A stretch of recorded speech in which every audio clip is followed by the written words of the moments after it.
কেমন হয় যদি মাত্র $499 আপনারা ফোল্ডেবল ডিভাইস পেয়ে যান?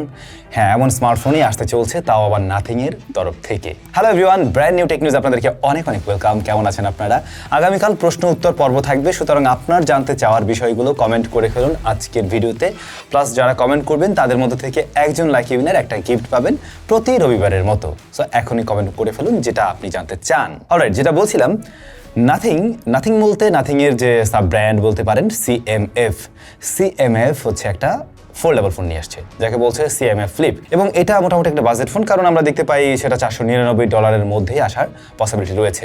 যদি এই দামে কোনো একটা ফোল্ডেবল ডিভাইস তারা নিয়ে আসে, ডেফিনেটলি সেটা ভালো বিষয়, কারণ নাথিং এর ইউআই আমাদের ভালো লাগে। নাথিং এর মানে একটা ব্র্যান্ড ভ্যালু অলরেডি ক্রিয়েট করে ফেলছে, সেই জায়গা থেকে সিএমএফও আমরা দেখলাম বেশ ভালো করছে। সো আই থিঙ্ক এটা আসলে মার্কেটে একটা সাড়া ফেলতে পারে, কারণ অনেকেই আছে ফোল্ডেবল ডিভাইসটা নিতে চায়, বাট হয়তো অনেক দাম এই জন্য নেওয়া হয় না। কিন্তু আমার ইউজার এক্সপিরিয়েন্স থেকে যদি বলি, আমার কাছে এখনো ফোল্ডেবল ডিভাইসগুলো যে ডিজাইন এখন পর্যন্ত এসছে সেগুলোকে ততটা প্র্যাকটিক্যাল লাগে না। আমি নিজে 3 মাস ব্যবহার করে পরে চেঞ্জ করে ফেলছিলাম, অনেকেই হয়তো জানেন সেটা। এনিওয়ে, ওদের এই স্মার্টফোনের ডিজাইনটা কম্প্যাক্ট ক্লামশেল স্টাইলে হবে আর কি। মূলত কিছুটা আপনি বলতে পারেন অ্যাপলের যে ফোল্ডেবল ডিভাইসটা আসছে তার সাথে অনেকটাই মিল রাখবে, বা ওরকম একটা ডিজাইনই। কিন্তু নাথিং বা সিএমএফ এর যে চিরচেনা ডিজাইন, একটু ইউনিক ডিজাইন রিয়ার প্যানেলে, সেই বিষয়টা আমরা লক্ষ্য করবো এখানে।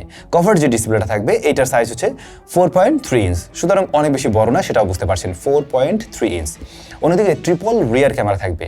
হ্যাঁ, একটা বাজেট ফোল্ডেবল ডিভাইস হিসেবে রিয়ারে 3টা ক্যামেরা, এইটাকে ভালো জায়গা থেকে দেখতেই হয়। আমার যেমন মনে হয় মেইন ক্যামেরা, দ্বিতীয় নম্বর ক্যামেরাটা আলট্রা ওয়াইড, তৃতীয় নম্বর ক্যামেরা টেলিফটো হতে পারে, সেক্ষেত্রে ভালো বিষয় তো অবশ্যই। দেখা যাক সিএমএফ আসলে এটা কবে নাগাদ নিয়ে আসে। ফোল্ডের কথা যেহেতু আসলো, গ্যালাক্সির কথা একটু বলি। গ্যালাক্সি ফোল্ড 8 আলট্রা এই স্মার্টফোনগুলো আসবে খুব শীঘ্রই, যে স্মার্টফোনগুলোতে আমরা কোয়ালকম স্ন্যাপড্রাগন 8 এলিট জেন 5 ব্যবহার হতে দেখছি।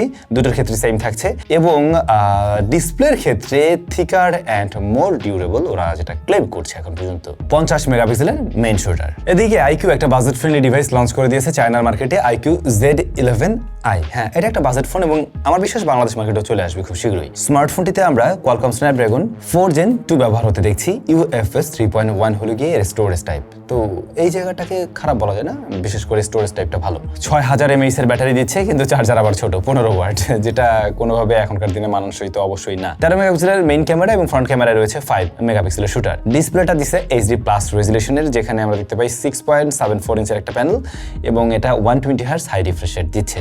যে স্মার্টফোনটার দাম ধার্য করা হয়েছে চায়নার কারেন্সিতে 1299, বাংলাদেশের টাকায় ধরুন কত বলবো, 25-এর আশেপাশে হতে পারে এই মুহূর্তে দাঁড়িয়ে আর কি। কালারওয়েজ তো আপনারা অনেকেই চেনেন, নিশ্চয়ই ব্যবহার করছেন।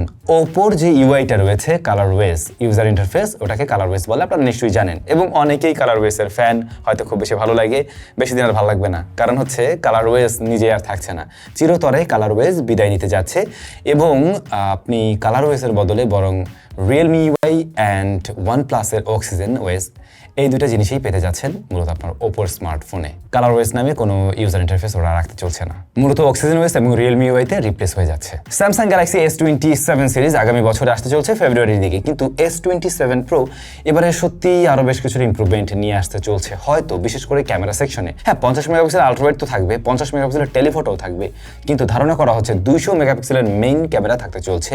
যদি তাও না হয়, তাহলে আরো বড় সড়ো সেন্সর থাকতে চলছে 50 মেগাপিক্সেল হিসেবে, মেইন শুটার হিসেবে। অ্যাপল লাভাররা এবছরে অনেকেই ওয়েট করে আছেন অ্যাপলের ফোল্ডেবল ডিভাইসের জন্য। অ্যাপল ফোল্ডেবল ডিভাইস ফাইনালি নিয়ে আসছে, এটা আমরা জানি। বাট প্রথম দিকে ধারণা করা হচ্ছিল, কিংবা অ্যাপলের তরফ থেকে শোনা যাচ্ছিল, 7 থেকে 8 মিলিয়ন ইউনিট ওরা তৈরি করবে অ্যাপলের ফোল্ডেবল ডিভাইস হিসেবে। বাট ওরা এখন সেটা 10 মিলিয়নে যাচ্ছে, অর্থাৎ 10 মিলিয়ন ফোল্ডেবল ডিভাইস তৈরি করবে অ্যাপল এই 2026 সালেই, এবং যেগুলো হয়তো ওয়ার্ল্ড ওয়াইড সেল হবে এভাবে।